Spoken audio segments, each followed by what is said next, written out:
Welcome back to Undeck Circle Podcast, brought to you by the Fantasy Six Pack. I am your host.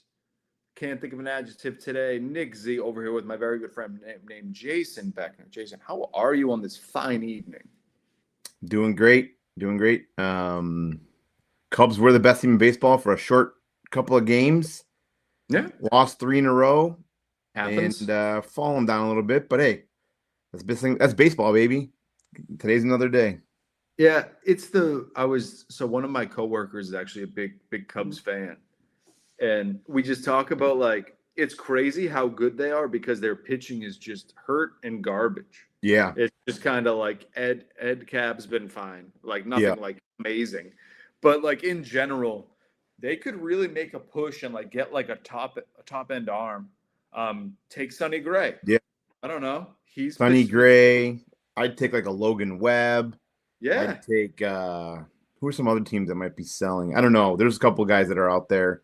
Which is funny that you bring up the Ed Cab thing because, everyone was like about a month ago, or really 2 weeks ago, oh my God, Ed Cab for Owen Casey. Yeah. Owen Casey's on fire. What was the Cubs doing now? Casey's on the verge of being sent back to AAA. He's downright dreadful. Not that Edward Cabrera has been great, but that trade it still has some time to work itself out for sure. Yeah. That is Cub talk is not my cold open question of the week. You are wearing your Red Sox hat today. Yep. So I just wanted an update on how the team's doing, as in your Red Sox team that you are a part of. All right? Yep. 3, 2, 1, go.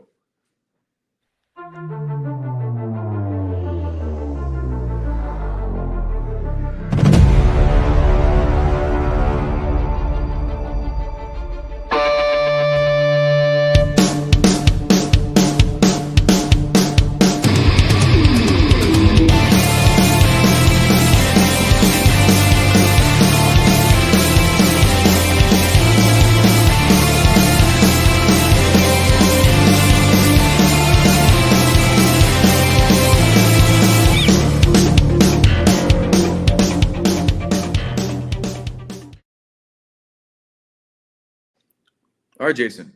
How's it hanging? So we've had 3 games scheduled. We've only played 2 of them. One was rained out. 1-1 right now in the season. Okay. Still early. The team right now is struggling with the pitching. The command is not there. We don't have an Andrew Bailey here to help fix some of these inconsistencies on the mound. Relief pitching is a little bit of a struggle. In this league, there is a 4-inning max per inning. A lot of those innings are full of just, what would that be, 8 straight walks, I think? Yeah. And then the last inning, there's no cap. So if you're losing, or let's say you're winning, you can potentially just walk. You can lose quick. You can lose by walking 8 runs in. It doesn't matter. You have to throw strikes. Wow. So we're still learning. We're still getting the rotation in order, trying to figure out who can throw strikes. How old are they? They are 8 and 9-year-olds. Yeah. I'll do it. First year of full kid pitch. So they're still just kind of learning. We do throw off of a mound, which I thought was kind of shocking for 9-year-olds, but not a huge mound, but there is a bump. So I think that's a little bit of a learning curve too, is throwing downhill at 9 years old. Yeah. All right. Well, week 7 already, man. That's one thing, even with fantasy football, even more so than fantasy baseball. But once you start getting into these weeks, man, they start flying by. Week 7, it feels like it's only been 3 weeks of fantasy baseball. Still early though. 7 weeks out of most leagues. If you have head to head, it's 25 weeks, something like that. So still only about the first quarter of the year. Let's keep this trend going. Talking about, is it time to panic? Are you still panicking or holding on some of these guys? A couple of deep league targets out there that might be in your waiver wire and or prospects you could be adding in your dynasty and or redraft leagues. Let's just jump right into this first guy here. Someone that we both kind of hold a little bit of stuff in common with. This Bregman of my Chicago Cubs, of your formerly of your Boston Red Sox. First year with the Cubs right now. It's going off to a little bit of a slow start.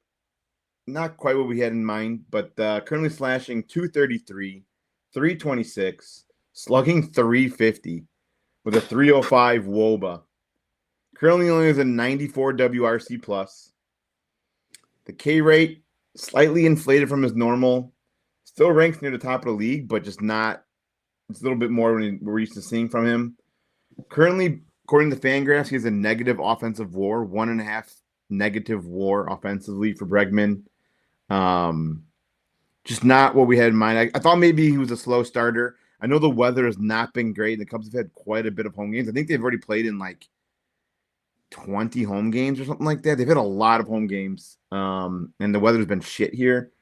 But anyways, I looked, back. There's no trend of him starting slow. 1 year it's slow. 1 year he's off to a hot start. There's no trend of starting slow, so you can't really chalk it up to that. But I started digging a little bit deeper. Right now he's struggling really heavily on breaking pitches. He's only hitting 148 against all breaking pitches. And that's with an expected batting average of 142 against breaking pitches. So it seems like pitchers are taking notice of that, and he's seeing a lot more increased breaking balls.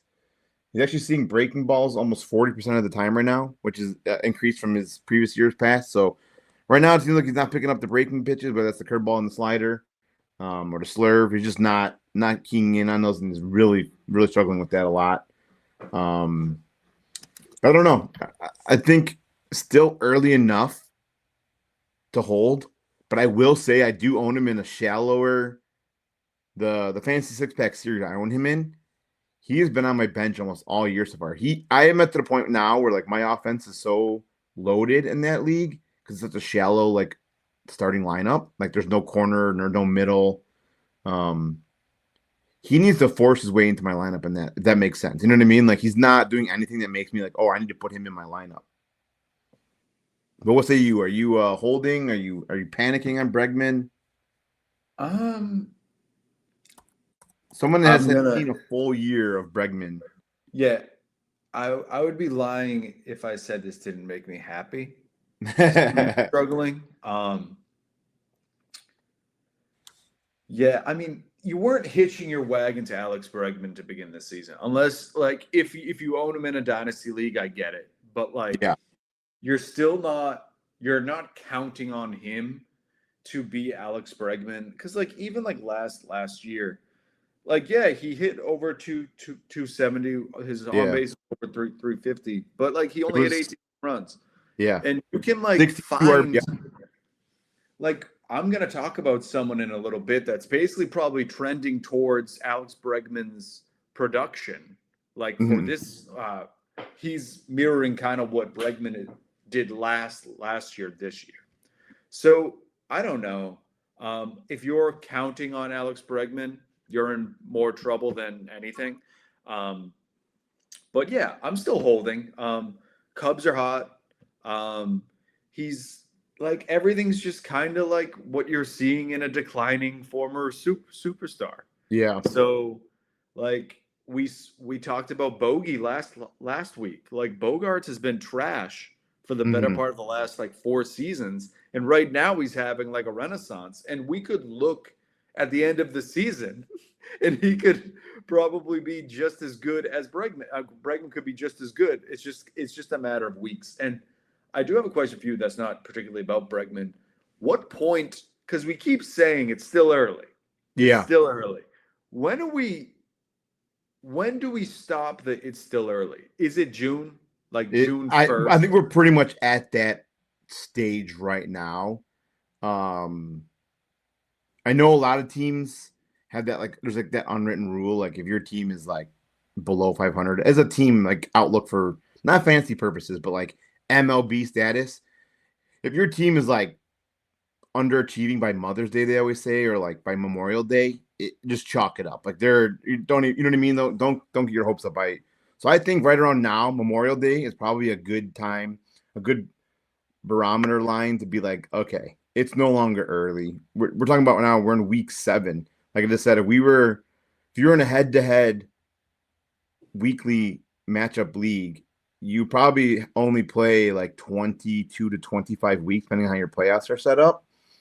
So we're at basically a third of the season gone. So I think we're almost at a point now where like early is gone, I think. If we're not now in the next couple days, for sure. What do you think about that? I'm probably right there with you. Because like you're getting close to July. Yeah. We're almost. I don't want to say we're almost at the All-Star break, but like it's kind of like I feel like even myself, I'm starting to move the goalposts with players, and I'm kind of like, oh, like Fernando Tatis still has yet to hit a home run. Oh, It's crazy, and it's I'm almost Memorial still like Day. making excuses. Grateful that he has second base eligibility because at that point I'm kind of Yeah. like, oh, okay, I just have like Xavier Edwards. Like, what the fuck? Like, Yeah. so I don't know. I think Memorial Day is going to be the day, which is also my birthday. So when I turn 33, that week we are no longer saying it's early. Yeah. Agreed. You know what's gonna happen is Tatis is gonna have some like historic second half and hit like Yeah. 30 bombs. Yeah. Honestly, though, man, like if he hits 20 at this point, it would be impressive. Yeah. Oh, for sure.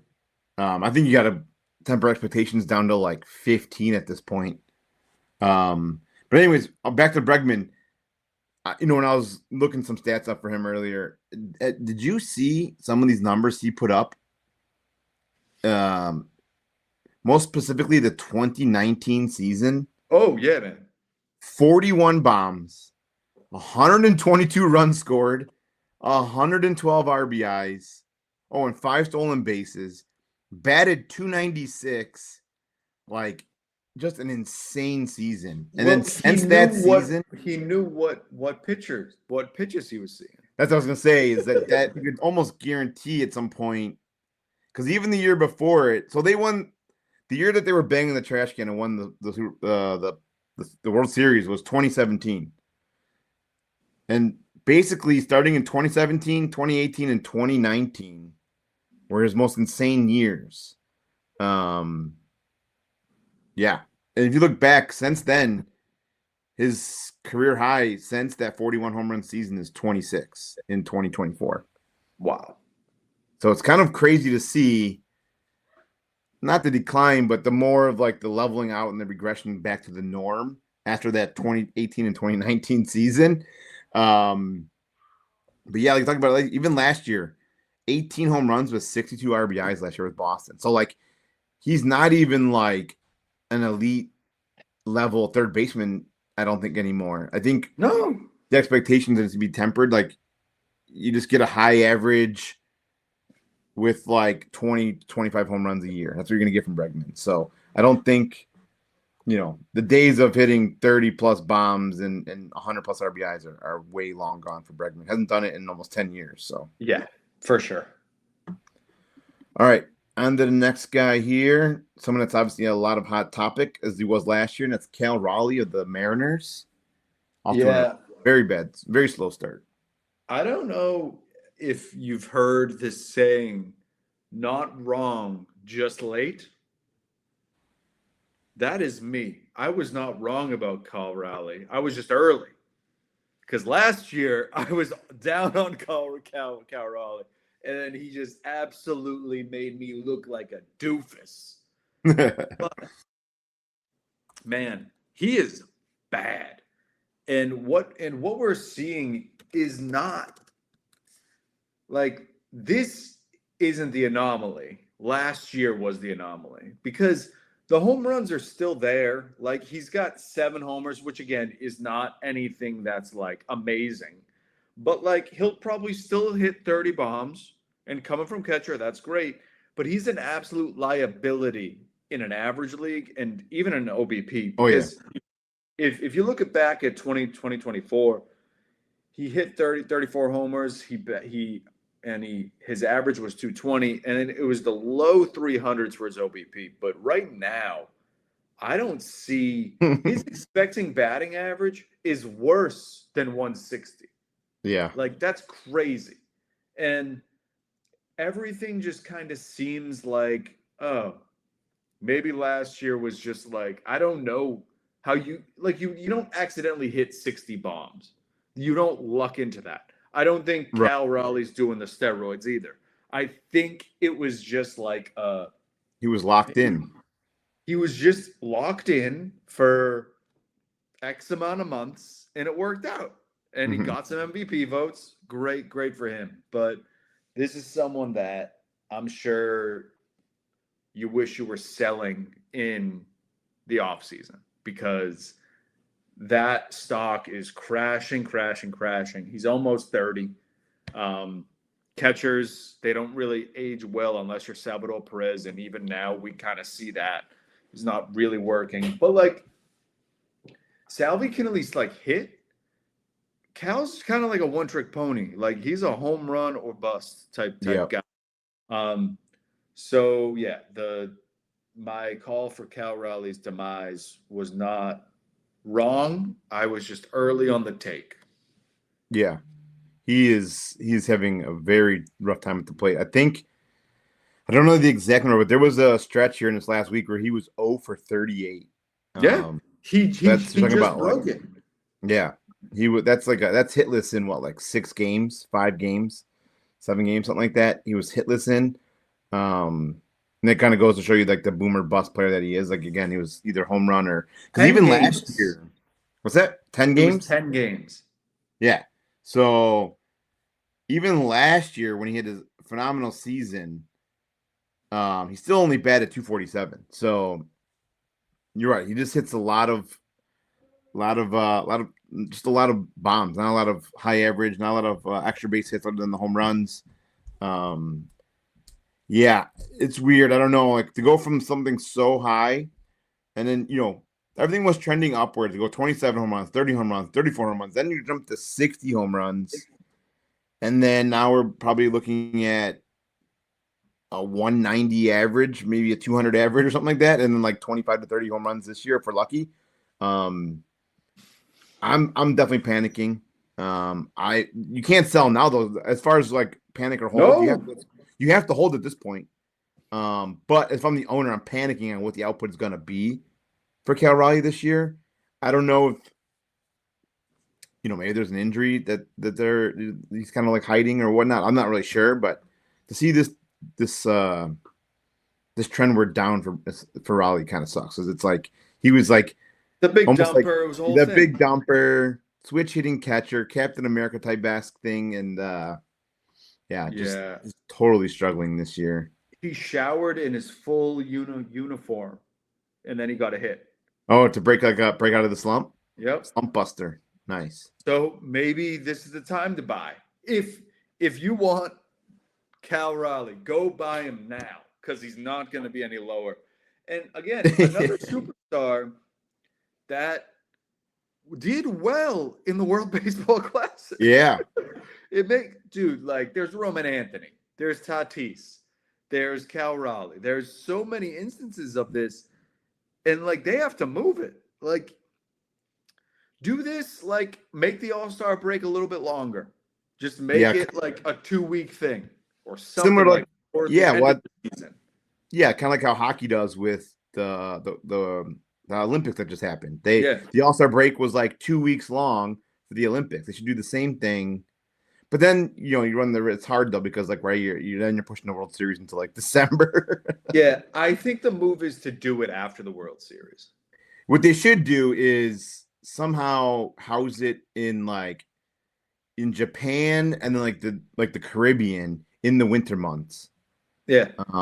That way it gives anyone that wants to continue playing in the winter ball, they can do that, and then just make it. It's like they want to grow the game or whatever, so they put all the superstars in there, but the superstars can still participate. But if you put it in the Winter League in the Dominican Republic in like December and January, it'd be awesome. Yeah, for sure.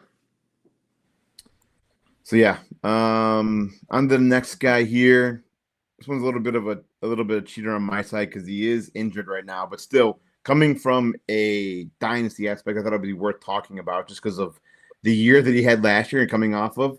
But that's Eugenio Suarez of the Cincinnati Reds. Just another struggling slugger here at the beginning of the year. He's currently slashing 231, .300, slugging .363. He only has an 84 WRC plus.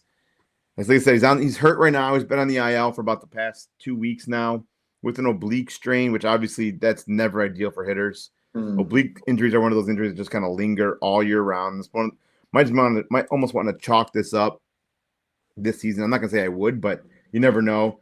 This could be a lingering issue here. But yeah, I feel like it's reasonable to talk about him because he's coming off arguably his career best year last year. He had 49 bombs last year with 118 RBIs among 2 teams. He's still striking out 30% of the time, which is pretty much for the norm for him. So it's not like there's anything crazy with that. But the power numbers were down. His quality contact has been really bad so far this year. He's making a ton of weak contact. His average exit velo of 84 miles per hour ranks in the bottom 4% of the league. His hard hit rate of 19% ranks in the bottom 2% of the league. Yeah, I don't know. Oblique injury. So again, that probably led to a lot of these issues with the hitting the power.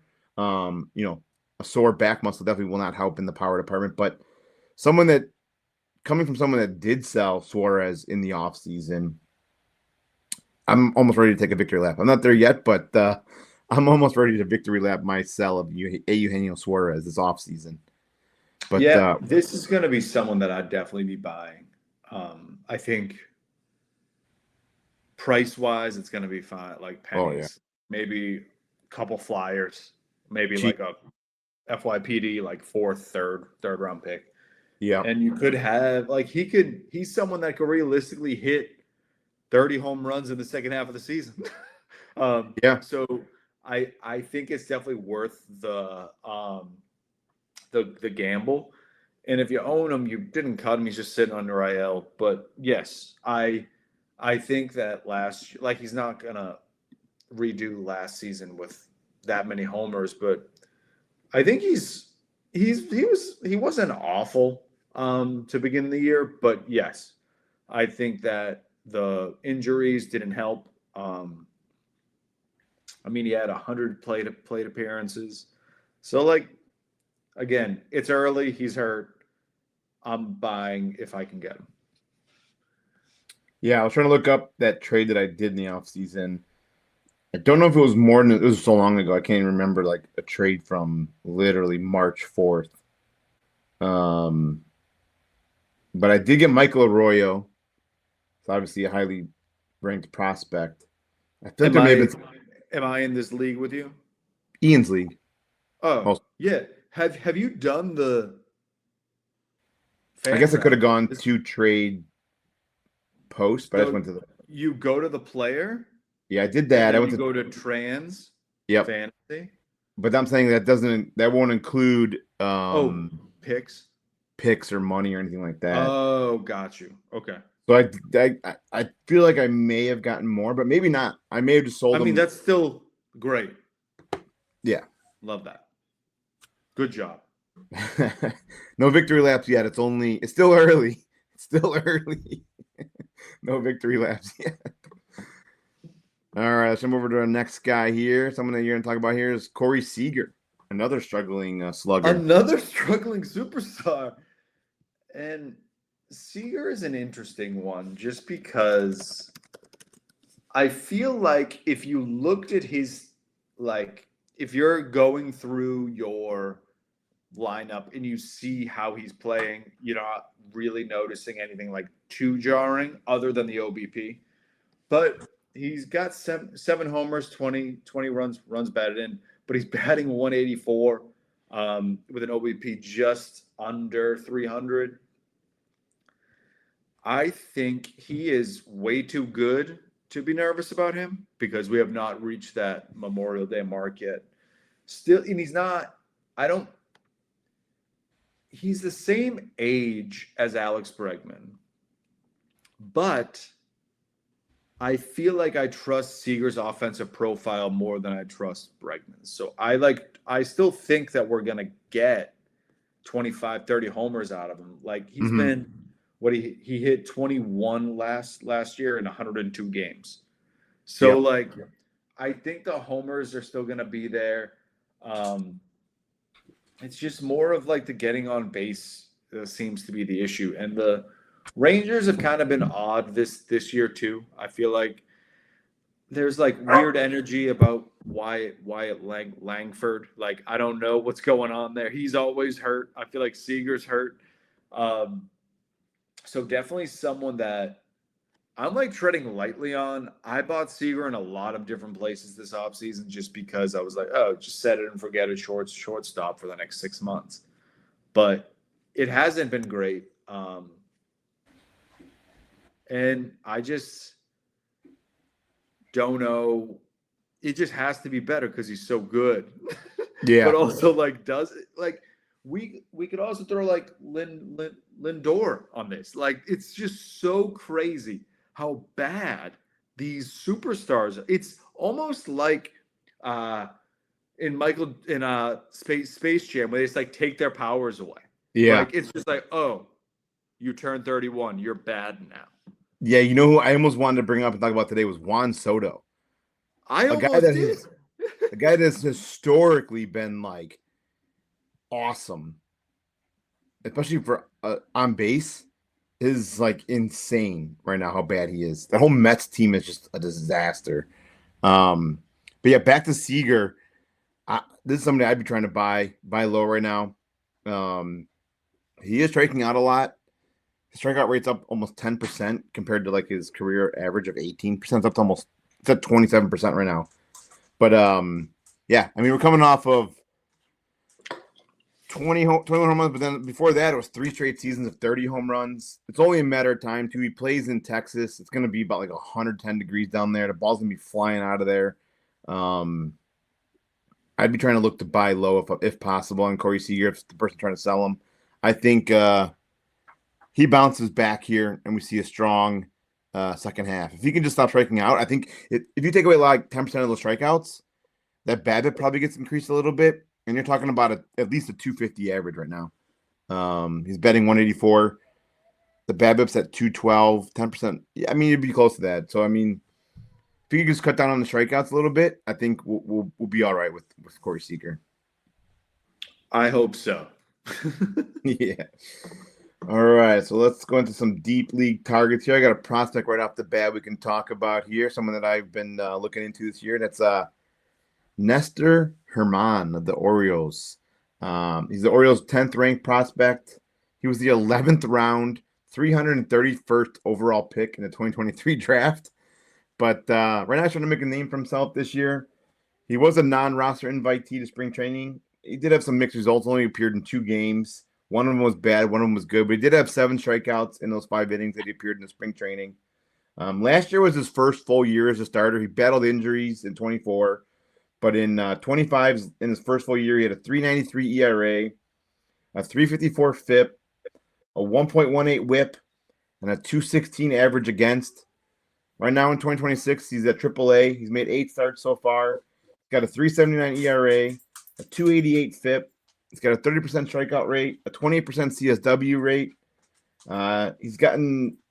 He's made 8 starts. He's allowed 1 earned run or less in 5 of those 8 starts. And he's got 2 starts with at least 10 strikeouts.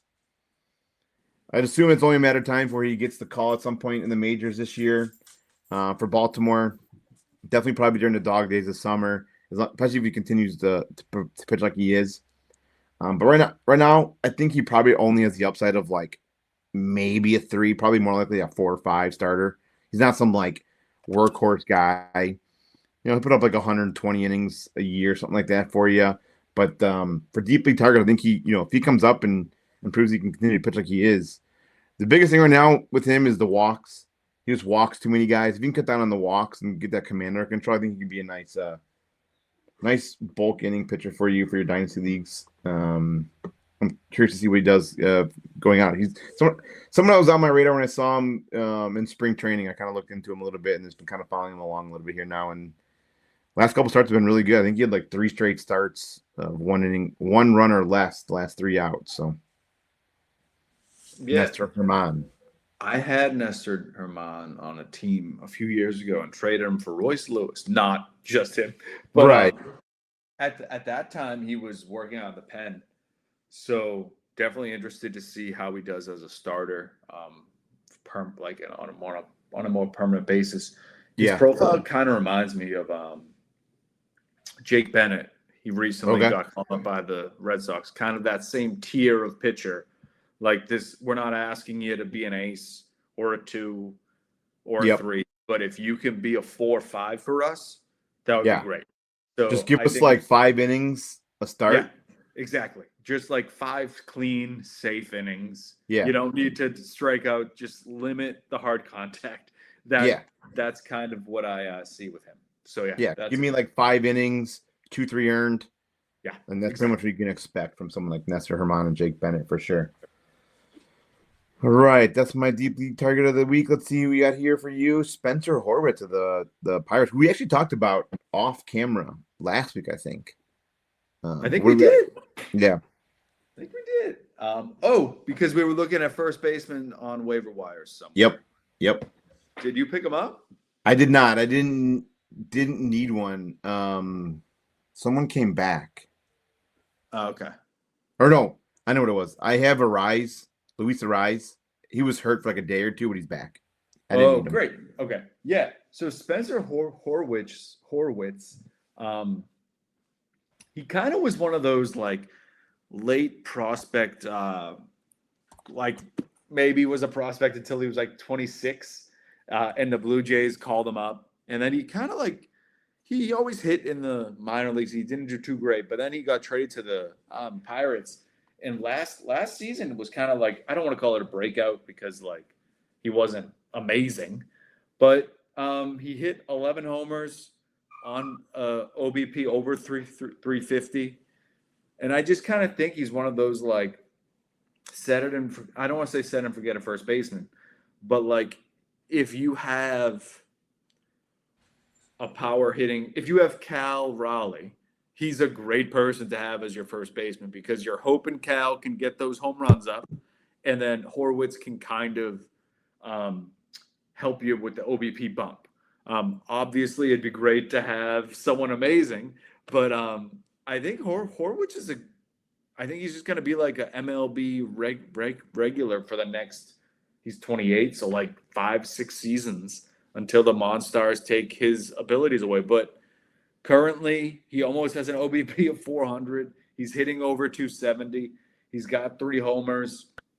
I think he's a buy. He should be on waivers in most leagues, I'd say, depending on how deep they are. But this Pirates team, man, they're not great, but they have so many just like likable players. Even like Brandon Lau's been great. Their offense is just kind of fun too, along with Skeens, Ashcraft, and all the others. Yeah, he's one of those. Spencer Horwitz is like the guy that I was thinking about, like the type of player that like this is why fantasy baseball is great, because you can have a guy like this that can help your team, who's just like an undervalued player, right? He doesn't have that flashy name, doesn't play for the flashiest team, but yeah, especially in OBP leagues, his approach at the plate is awesome. He doesn't strike out. He walks a ton, so the OBP is always going to be up there. The home runs are not great, but you can get double-digit home runs for him. Hits for high average, gets a great OBP, very nice solid OPS, and you could probably get him for free in almost every redraft league you need, especially if you're in like a deep redraft league and you need a corner infielder, or if you miss on the first base run. He's perfect for that because he's not going to like give you a ton of great like counting stats, but like the ratios are great for him. So this is a great call. I like Spencer Horwitz a lot.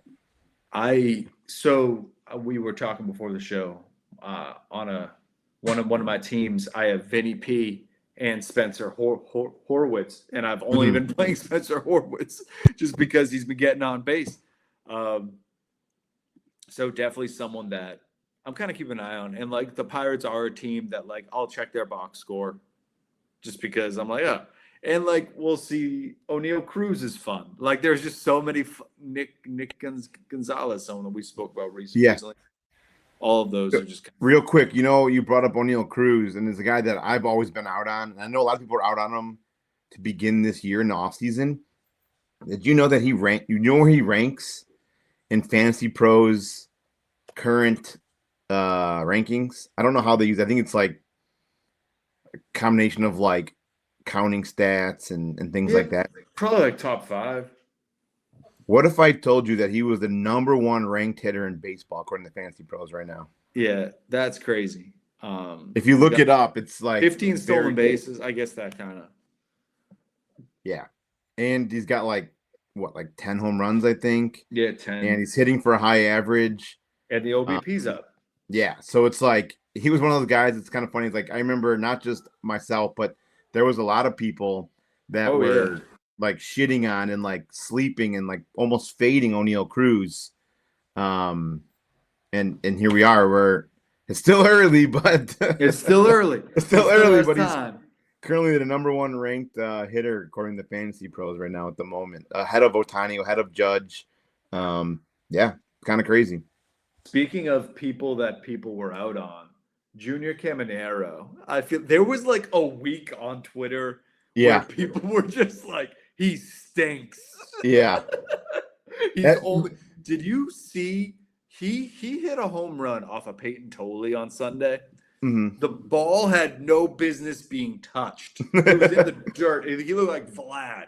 But there was literally a week on Twitter where people were like, he's going to hit 3 home runs.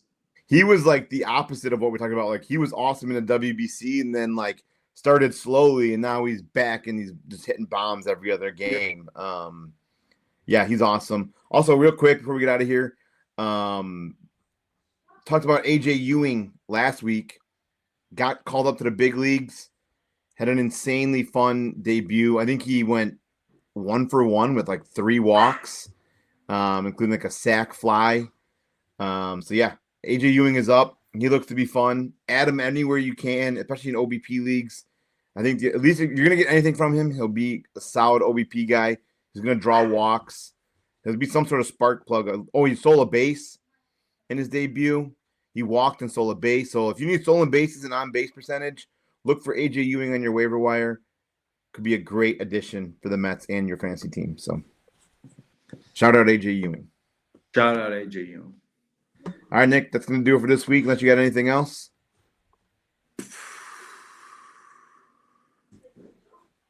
No. All right, man. We'll see you next week. All right, bro. Peace.